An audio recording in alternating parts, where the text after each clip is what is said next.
CCS as a whole. Lord, Gentry, Surigao del Sur, Panginoon, Moncayo, Bataan.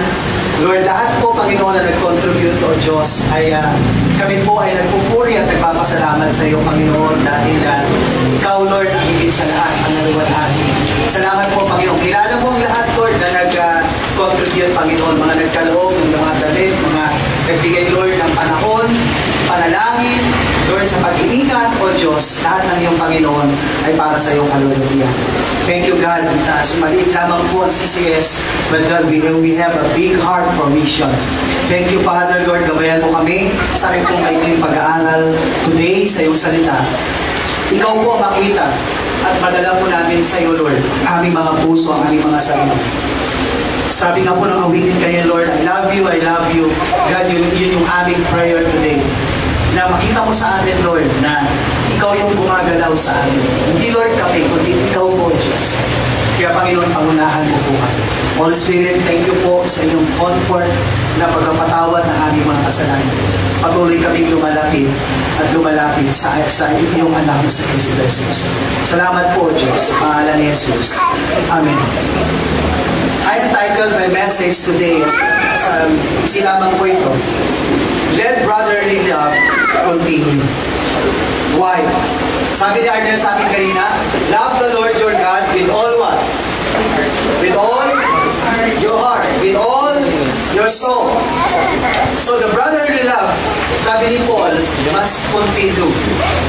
Now, sa ating text po in Hebrews chapter 13, let's all read verse 16. Okay? Let's all read verse 16. Whatever your translation ang dala niyo, mga kapatid. Okay? Yan gusto ng bata. Para si Jay. Okay. Let's all read. 1, 2, 3. Natapwat ang paggawa ng mabuti at ang pag-abuloy ay huwag niyong kalimutan. Sapagkat sa mga ganyong hain, ang Diyos ay totoong nalulugod. Now, let's get the context. No, tingnan natin yung context ito. Paano natin ito magagawa? No, in verse 16. Now, in verse 1 says, no, ito po yung ating text sa Good News Bible. Ito po sabi, let's all read. 1, 2, 3. Do not forget to do good and to help one another, because these are the sacrifices that please God. Now, kung gusto mo mag-please si Lord, isa sa mga Christian life natin, we must, one, huwag natin kalimutan na gumawa ng mabuti. Pangalawa, tumulong sa iba. At pangatlo, sabi ng Panginoon, ang resulta nito, because these are the sacrifices that please God. Now, yung ginawa natin sa Mindanao, hindi ito gusto natin. Sabi nga ni Pastor Jeff, ano makikita natin doon? Kikita ba tayo ng pera doon? Hindi. No? Pagod, walang tulog. Pagod yung sinabi ni Arlene, kasi parang kaming gwardiya ni Pastor Jeff. Binabantayan namin itong 21 na mga matitigas ang ulo. Biro lang. No, iba-ibang attitude, iba-ibang ano. Pero, praise God. No, sa tulog namin, 2 oras, 3 oras lang. Pero that's for the love of God. Okay? So, sa ibang translation, do not neglect to do good and share what you have. For such sacrifices are pleasing to God. So, ang gaganda ng mga translation na ginamit natin. Okay? Now, number 1, from verse 1 to 4, it says, the true Christian love. Why? Why, Pastor Ray? That the true Christian love, no, based on Hebrews chapter 13, 1 to 4. Kinig kayo. It says, mamalagi nawa ang pag-ibig sa mga kapatid. No, yung katabi nyo, kapatid niya sa Panginoon, whether you like it or not. Pangalawa, sabi ni Paul, huwag nyo limutin ang pagpapakita ng pag-ibig sa mga taga-ibang lupa. Sapagkat sa pamamagitan iba'y walang malay na nakapagpapatuloy ng mga anghel. No? Tapos verse 3, alalahanin nyo ang mga may tanikala. Yung mga, ito naman po yung sa mga bilibid, prison. Gaya lang kayo nakagapos sa kasama nila ang mga palasa ng gaya ng kayuman tinapasan ng katawan. Then verse 4, maging marangal nawa sa lahat ang pag-aasawa. Hindi kayo guys. At huwag nawang mga dungis ang higaan, sapagkat ang mapakiapid at ang mapangano niya ay pawang hahatulan ng Diyos. That's Christian true love, guys. No? Una, nakapokus sa kabuuan ng kapatid. No? Tapos pangalawa, pinapahalagahan yung hospitality. No, kilala tayong mga Pilipino dyan. Tapos, yun sabi sa verse 3, ito naman yung sa mga kulungan, alalahanin nyo sila. Then verse 4, para sa mga mag-asawa. Kung meron tayong dapat hawakan para umayos ang buhay natin, not the books or how to reach or how to make, no. That's the only one thing lang ho. That's the Word of God. Kung gusto mo maging totoong Kristiyano ka, totoong pag-ibig mo, sabi ng Hebrews chapter 1, mamalagi nawa ang pag-ibig sa mga kapatid. Lahat na nagmamahal sa Diyos, sabi ng Amen. Amen. Sabi mo, mahal kita. Sa Panginoon, tungtungan nyo ha. Baka may iba ang ano. Okay? Now, the true Christian love, sabi dyan, mamalagi nawa ang pag-ibig sa mga sa magkakapatid. Hindi natin sila kilala, tama? Hindi natin sila kilala. No, pinamuluan po namin yan ni Pastor Jeff. Pati yung plano ng pagbibigay, plano ng una si Pastor Ray, darating na si Pastor Jeff doon sa lugar. Kasi nga, lahat kami may task na bago pa lang pumunta doon, may mga task na kami, may mga trabaho na kami. So, yan, nakikita niyo yan, siya si Pastor Fanny, then yung Pastor Ton, then yun, si Pastor Rolly, na bumiyahe pa mula Cebu, bumaba para tumulong sa atin. Siya yung gusto magpa-affiliate sa atin. So, ang trabaho dyan ni Arvin, mahalaga ko, siya yung taga-kolekta ng ticket. Kaya siya naluluan sa side. Okay? So, walang makakakuha ng goods pag hindi binigay yung kanilang ticket. So, may higpit yung bantay natin. No? Sincerely. Okay? Now, the word love there, yung word na love, because sabi doon, love of brothers or sister, of brotherly love. Pangalawa, yung word na love doon sabi love, sa word na love, in the New Testament, the love which Christian cherish for each other. Ito yung pag-ibig na walang kaplastikan. Kung hindi pwede roon yung kada kaya puso sa kanila, maglalagay ka ng alcohol, ay umuwi ka na lang. Masabihin talaga namin ni Pastor, umuwi na lang tayo. Pag may nakita talaga kami naglagay ng alcohol. Kasi talaga talagang hindi mo hindi mo matitake yung kanilang bilang magkakapatid talaga sa Panginoon. Meron silang amoy talaga.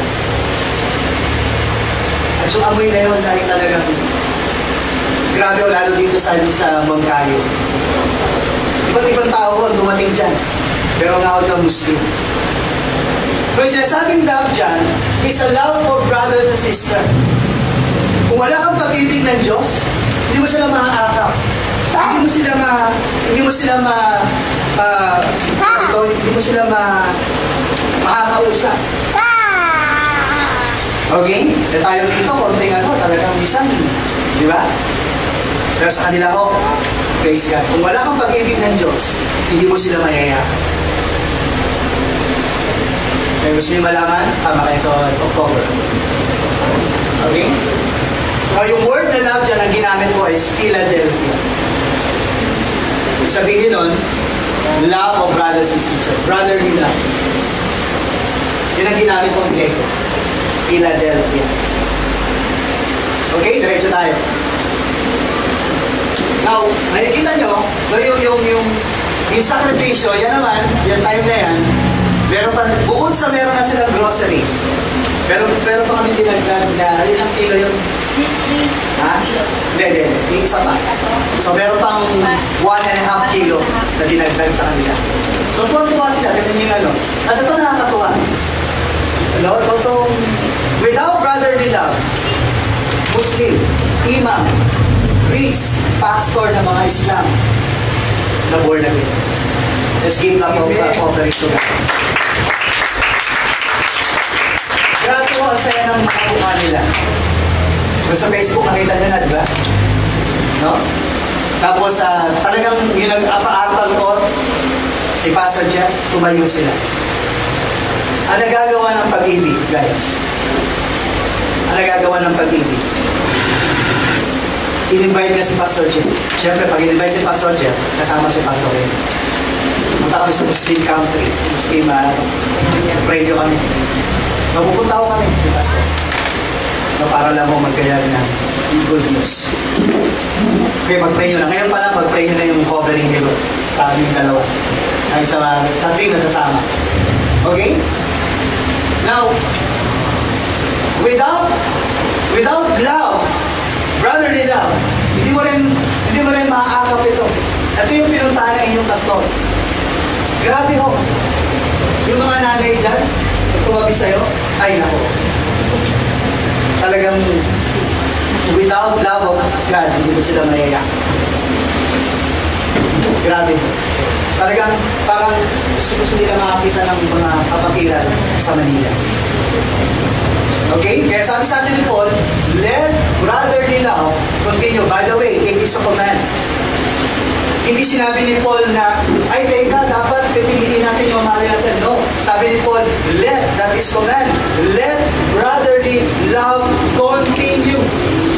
Kasi Sister Verdi, tuwa-tuwa. No? No, the word continue is meno. Ibig sabihin is to remain. Is to abide. To dwell, to endure, be present, remain, stand, tarry. Ibig sabihin, wala siyang, dapat manatili tayo. Dapat yung pag-ibig natin sa ating kapatiran ay nagpapatuloy. Whether they are far away from us. Amen po ba? Kamusta tayo? No? Tayo siguro may makita ng mali sa bawat isa. Iba na ano natin. Iba na ang timpla natin. Pero not as a whole, as a church. Ewan ko ba? So, but, kung kailan, yung nagkakatapat lagi yung praise and worship sa message. Di ba kami usap ni Arden? Sa bawat lang. Isipin nyo na lang ito, mga kapatid. Kung hindi kami nandiyo, saan kaya ngayon? Di ba? Next. Ito yung mga natutunan ko. CCS. Number 1, kung wala kang love ni Lord, CCS, word CCS. Number 1 is compassion. Kasi kung wala kang compassion, grabe ho. Ako ay naupo na dyan dahil pagod na. Talaga hong inayos namin yung gabi, tapos yung iba niya, dinala ko pa sa New Bataan. Talagang bumiyahe kami. Tapos balik, albusa lang, balik ulit. Para sa New Bataan, kasi 9 o'clock, kailangan magbibigay na yung that's compassion. Kung wala kang compassion, ang hirap po. Kung wala kang puso na talagang mapapagod ka. So sabi na, sisigaw na namin, all for the love of God. All for the love of God. Ito talaga, pawis kami. Talagang maupo ka na lang. Sabi mo, Lord, thank you. Lahat ko yan, naayos. Ako nag-usan ako ni Pastor para mabigyan ng mga gamit na also sa grocery, sa Magkayo. Now, that's compassion. Without compassion, hindi natin magagawa yan. Pangalawa is commitment. Okay? Commitment to what? Hindi naman natin mga kilalang tao yan. Pero nagbigay tayo. Okay? Yung commitment natin na i-share yung Word of God. Bakit nga ba? Yun ang message si Pastor. Yung time na yan.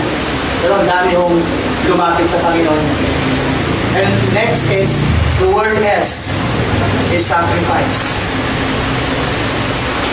Amen? Kailangan natin may compassion, kailangan natin may commitment, kailangan natin may sacrifice. Kahit sa atin sa church, kung wala tayo yung tatlo na yan, wala tayo sa ministry. Wala tayo dito.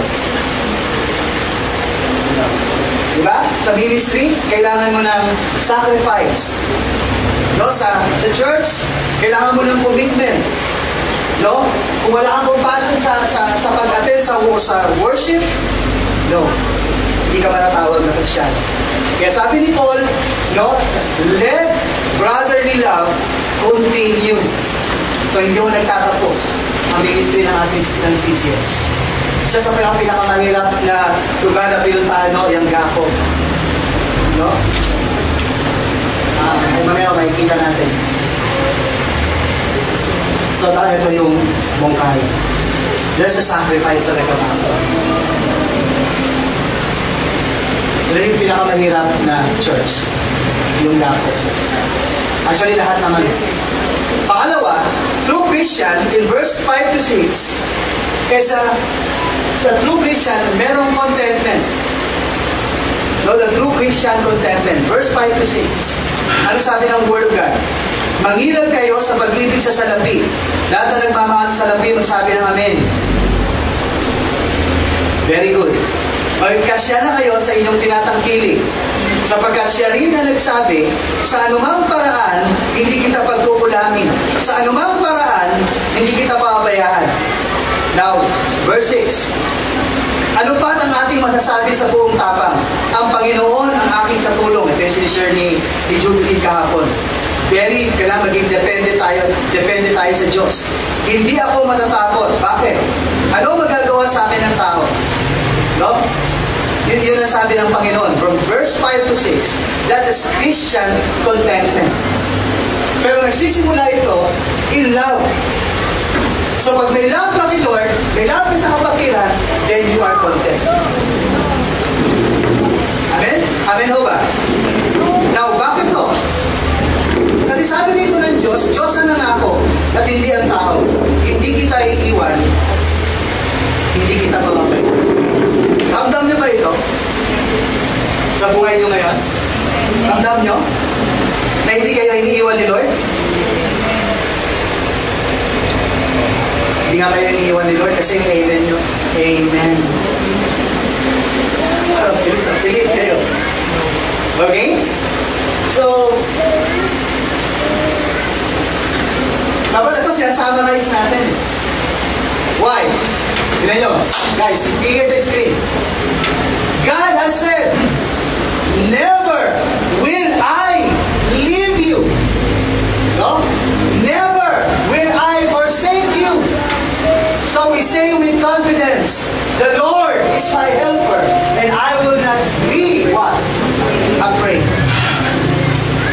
That's one thing for sure, guys. Iiwan tayo ng mister natin, iiwan tayo ng mga anak natin. But never will our God. Amen? So we are not alone. So kailangan meron tayong contentment.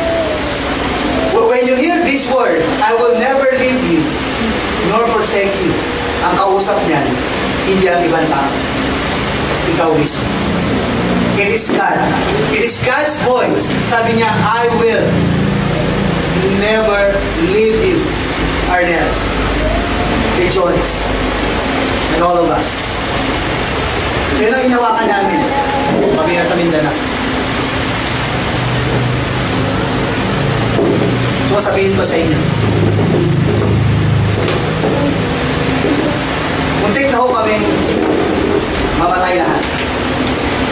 By the way. Ang ginawa ng Diyos, inising kami ng maaga. Maaga kami bumiyahe. Sa Davao del Norte, nagtanim ang mga NPA ng mga landmine. Then, So, madaling salita, nakadaan kami doon sa tulay na yon. At sumunod yung military. 30 minutes away. Sila yung sumabot. Kuha nyo? Dalawang bano kami. Siksikan para mga sardinas. Yung binalita sa amin yun ni Pastor, sabi namin, praise God. Kung hindi, kami yun. Kung medyo na-late kami ng alis, kasama kami doon. Kuha nyo? So, anong nangyari? Yun yung kapangyarihan ng mga panalangin, ng mga kapatid. Amen? Nandito si Pastor Ray. No? Sinabi yun ng isang tao. Pero kung di kami, kaya sabi namin, okay, maaga tayo bukas. So lahat ng yun, pinago ng Diyos. Amen, Lord. Galing ng Lord, no? Kaya sabi niya, yung word na yan, I will never leave you, nor forsake you. Daman-dama ko namin lahat yan. Kaya sabi namin, praise God. Nahanapin kami ng Surigao del Sur sa UNSC sa Now, the word content is, sabi doon, yung word na content is to be possessed of unfailing strength. Ibig sabihin, to be satisfied. Now, satisfied ka ba sa misis mo ngayon? Mga asawa na dito. Sa mister mo, satisfied ka ba? O gusto mong pantan? Okay? So, ang ginamit po, archeo.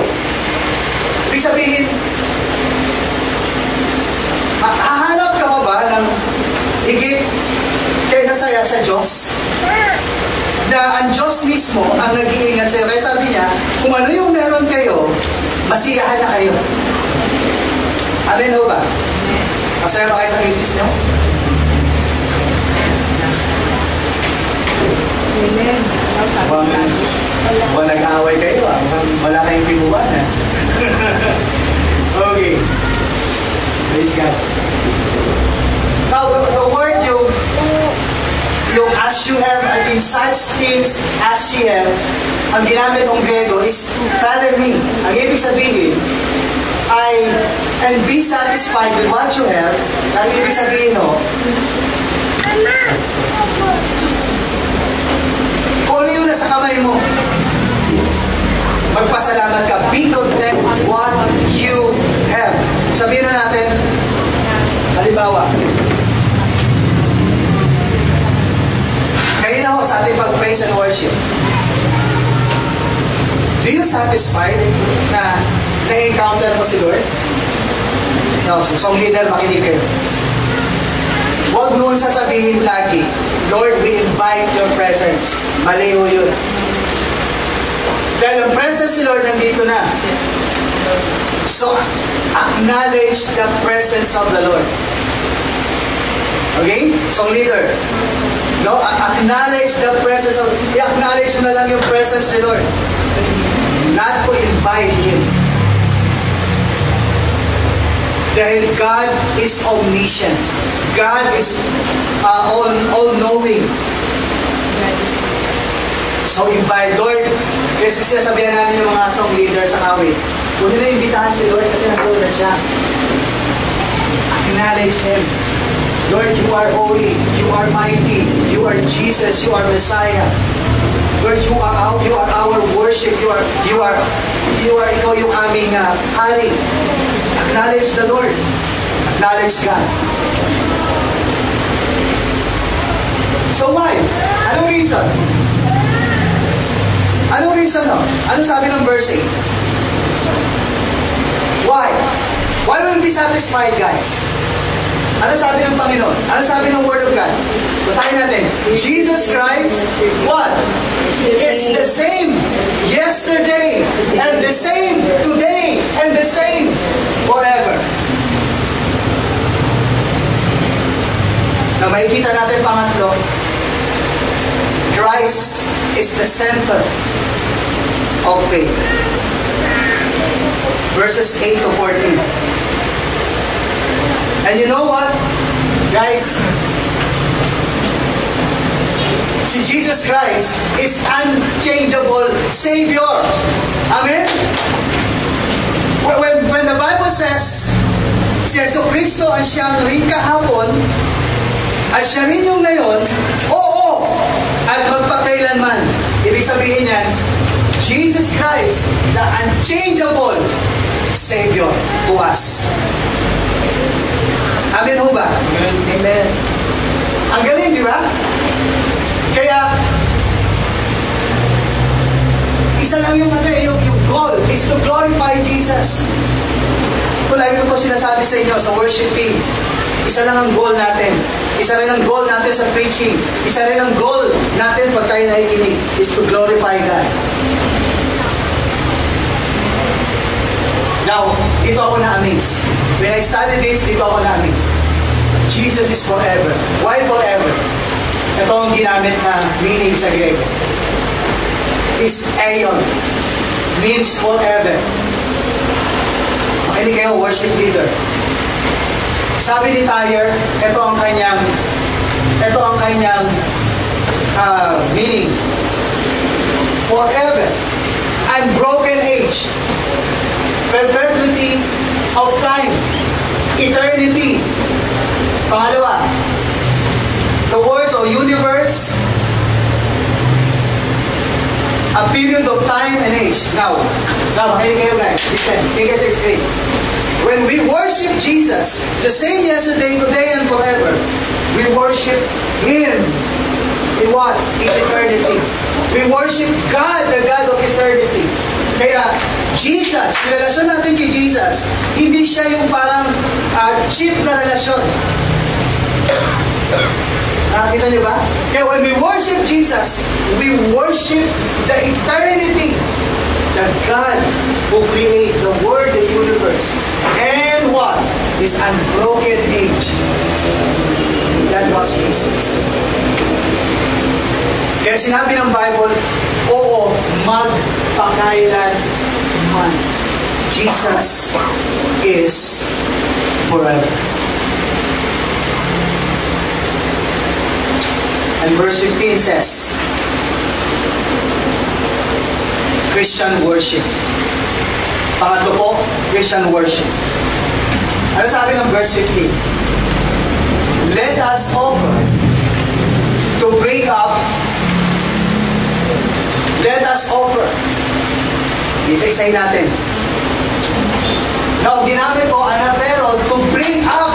Now, kaya nga minsan yung pagtaas ng kamay sa worship, it means you surrendered all to Him. Amen ho ba?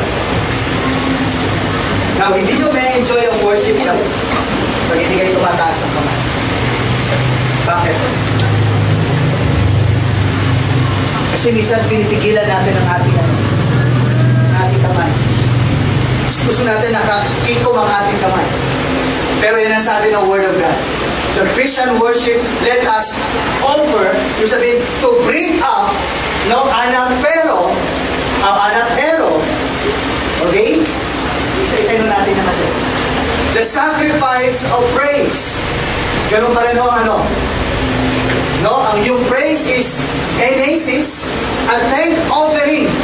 So, pag nag-worship tayo, dapat nakataas ang kamay natin, no, hindi tayo pinipigilan ng Diyos, then say something. Lord, thank you. Jesus, we worship you. May ginawa ni Arnel kanina. Hindi niya makontain yung presence ni Lord. Amen ho ba?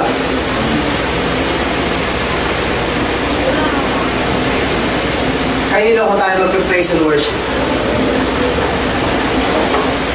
Sa pamamagitan nga niya, maghandog tayong palagi ng hain ng pagpupuri sa Diyos. Gusto God alone. Gusto God alone. Every day in our life, in our Christian life. And sabi ko dyan, sa makatuwid baga, ang bunga ng labi, yung word na magandog tayong palagi, that is continually. Diapantos. Ang ibig sabihin, constantly, always, continually. So, pag-worship ni Lord, guys, makinig kayo, hindi siya tuwing linggo na. Ano sabi? Ano sabi? Always. Ilan dito sa atin, na meron kang private worship sa Panginoon. Sige lang. I mean talagang, sabi mo, Lord, talagang kumakanta ka. Talagang you have a private, ikaw lang ang Diyos. Inutusan kasi tayo ni Paul ng Word of God. Sabi niya, we must worship the Lord always. Sa pamamagitan nga niya, magandang tayo palagi ng hain ng pagpupuri sa Diyos. Sa mga tuwid baga, ang bunga ng mga labi ay nagpapahayag ng kanyang Panginoon. Tawagan na. Ang resulta, kung bakit magpupuri sa Diyos, the fruit of our lips giving thanks to His name. Then comes verse 16.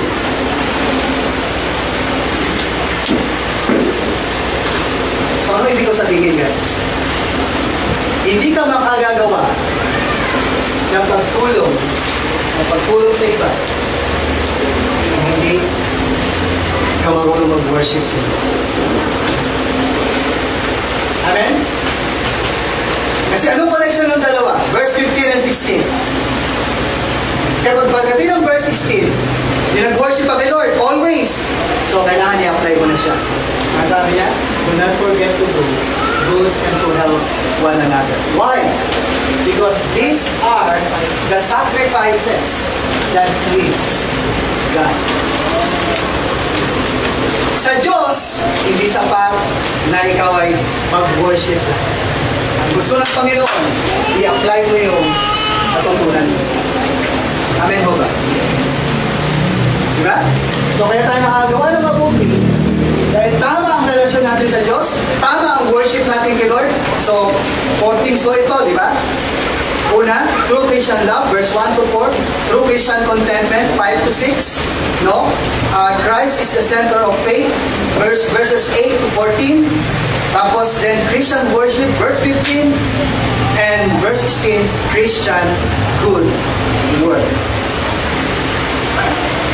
Yung verse 15 and 16, magkadugtong mo sila. Kaya sabi ng Panginoon, do not forget. Basahin na natin. 1, 2, 3. Do not forget to do good and to help one another, because these are the sacrifices that pleases to God. Worship is sacrifice, pleases to God. But to do good and to help one another is another one to please God. Amen? Kapag ikaw tumutulong, God is pleased. Amen ho ba? Kaya hindi ko masasayang.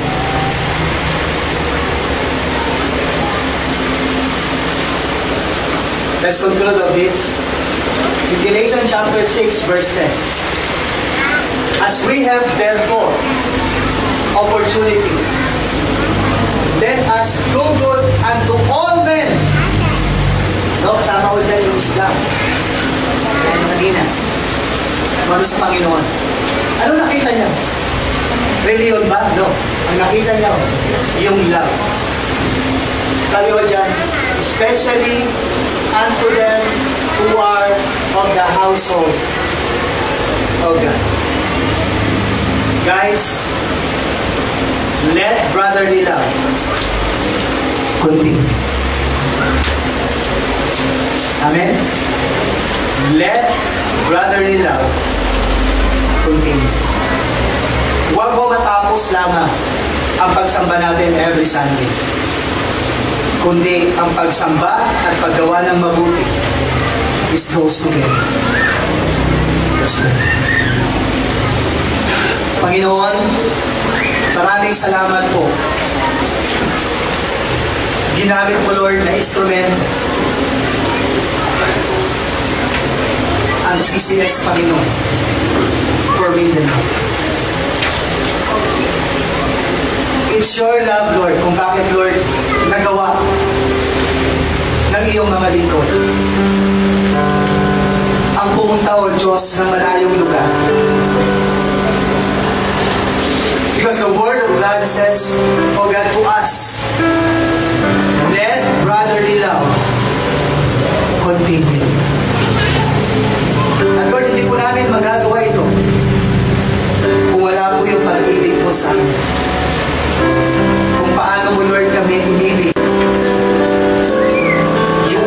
reason, Lord, kung bakit namin kailangan gawin ang pag-abot sa iba. Panginoon, hamunin mo, Lord, kami as a church dito po sa Cavite City. When there's a need, ay kailangan ng mga tao, Panginoon. At tulungan mo, Lord, kami na abutin namin sila sa pamamagitan, O Diyos, ng iyong pag-ibig na ibinigay sa amin. It's all for the love of God. Lord, you died on the cross 2,000 years ago for us because of love. So Lord, kami rin po, Panginoon, mapadaman po namin, Panginoon, ang pagmamahal po namin, O Diyos, sa iba. Sa aming kamag-anak, magulang, kapatid, kaibigan, katropa, klase, kasama sa trabaho. Hamunin mo kami lahat, O Diyos. Na huwag kami, Lord, maging bato, Panginoon, pagdating sa pag-ibig sa aming kapwa. It's not on Sunday lamang, Panginoon, kung kahit kami, Lord, magtataas ng kamay and worship you. But Lord, as the word says, is always. Kaya na, Panginoon, kumanta kami, umawit kami, O Diyos. But still, there's lacking. Without too good to others, you will not please. Ayusin mo kami, Panginoon. Tulungan mo kami, O Diyos. Let Jesus Christ, our God, our Lord, our Messiah, makita sa ating lahat. Mga kapatid ko sa Panginoon, habang tayo po ay nakatungo, hamunin natin ang ating sarili. Let's reflect. It's not enough to worship God, but God is well pleased when we apply our love for God. Love our neighbor as thyself, as ourselves. Huwag tayo ng gabay sa Diyos. Kung paano tayo makakagawa ng kabutihan sa ating kapwa. It start with 4 letters. Love. And also 3 letters for challenge us. CCS. There's a compassion. There was a commitment. And there was a sacrifice. It's all for the love of God. And God will bless us. Kusapin natin ang Panginoon. Deal with our heart. Make commitment. Make sacrifice. Make compassion. Thank you, Jesus. This is what you did. Nagkaroon ka, Lord, ng compassion sa amin. Nagkaroon ka ng commitment, Lord, na ibigay ang iyong buhay kahit hindi kami karapat-dapat sa iyo. And you sacrifice me. You are God, became flesh like us.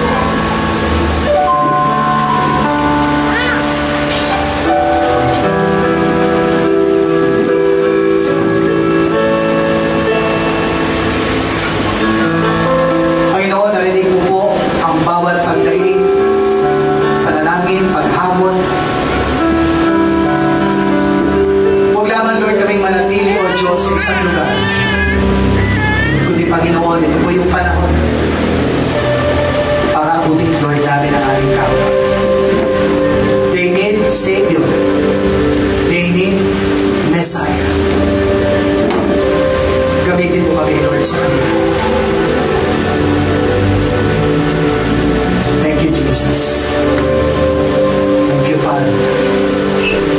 Thank you, Holy Spirit. Thank you, Lord Jesus.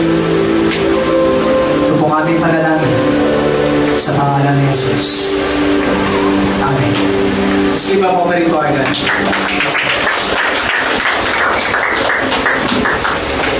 Sino ang ating